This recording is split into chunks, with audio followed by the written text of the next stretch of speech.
लेकिन इस बीच आइए आपको बताते हैं, अभिषेक बैनर्जी जो कि महासचिव हैं और भतीजे हैं ममता बनर्जी के, उन्होंने कहा है कि ऐसी तैनाती कर दी है कि अब सिर्फ राफेल और युद्धपोत की तैनाती बाकी।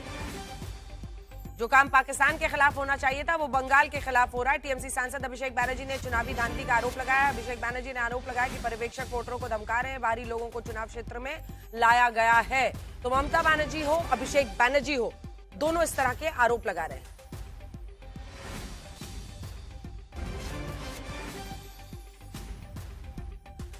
शशि शेखर जी, जल्दी से आपका कमेंट इस पर, और जो नंबर्स हमने दिखाया था ध्रुवीकरण पर, देखिए बीजेपी अगर शुभेंदु अधिकारी सीधे कह रहे हैं कि हिंदू हमें वोट कर रहे हैं तो साफ दिख रहा है कि क्या इशारा कर रहे हैं। देखिए, ध्रुवीकरण पे जो आपने पैकेज दिखाया था और संजय जी और रागी जी ने जो बातें कही, ये दोनों अपनी अपनी तरह के अलग अलग एक्सपर्ट हैं, लेकिन मैं कुछ बहुत स्पष्ट एक गणित और एक रसायन शास्त्र की बात करना चाहता हूँ। हालांकि दोनों मैंने नहीं पढ़े हैं। गणित जो है, अगर उसको देखिए तो यदि मान लीजिए वहां पर 30% मुसलमान है मान लीजिए और 70% हिंदू हैं, तो ममता बनर्जी 30% से शुरू करती है। मैं प्रचलित व्याख्या की बात कर रहा हूँ। और भारतीय जनता पार्टी को जीतने के लिए 70% के 80% वोट चाहिए होंगे। क्या आपको मुमकिन लगता है? ये गणित की बात है। लेकिन अब रसायन शास्त्र की एक बात है, जब बहुत ज्यादा चुनाव हाइप पर होते हैं तो जो स्थापित नेता है वो चोटिल हो जाते हैं। नवीन पटनायक का उदाहरण है, और तो और एनडी तिवारी जब प्रधानमंत्री बनाए जा रहे थे तो अपने ही गृहनगर से बेचारे चुनाव हार गए थे। खंडूरी, दुनिया भर में फोटो लगती थी उनकी कि वो सड़क बनाने के मास्टर हैं और उन्होंने देश को जोड़ दिया अटल जी के नेतृत्व में, और वो चुनाव हार गए थे। तो ये रसायन शास्त्र की बात है। अब यहाँ गणित जीतता है या रसायन जीतता है, इसके लिए 4 का इंतजार करना पड़ेगा। मैं भविष्यवाणी नहीं करूंगा। तो आइए हम आपको सुनाते हैं अभिषेक बैनर्जी ने क्या कहा, लेकिन उससे पहले लाइव इस वक्त शुभेंदु अधिकारी कुछ कह रहे हैं।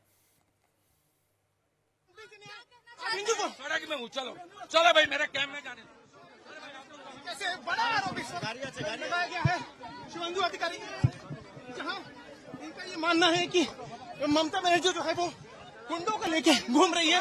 वही शुभेंदु अधिकारी इस बीच अभिषेक बैनर्जी ने जो आरोप लगाया है वो सुनिए।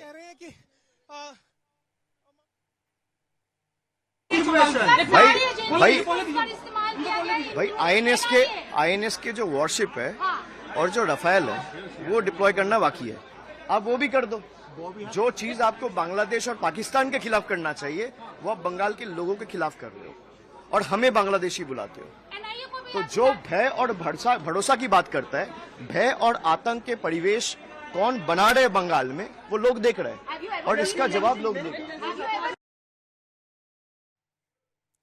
अनुपम मिश्र हमारे सहयोगी, मुझे बताया जा रहा है कहां से जुड़ रहे हैं, अगर आप बता दें हमारे साथ।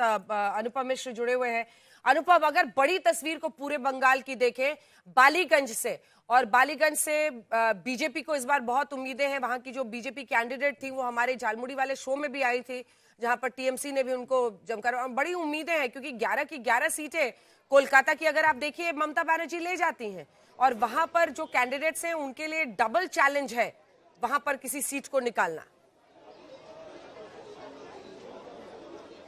जी बिल्कुल अंजना, सबसे पहले मैं बता दूं, मैं इस वक्त भवानीपुर इलाके में हूं। थोड़ी देर पहले तक बालीगंज इलाके में था, और यहां पर ममता बनर्जी इस वक्त इस बिल्डिंग के भीतर कैंपिंग कर रही हैं।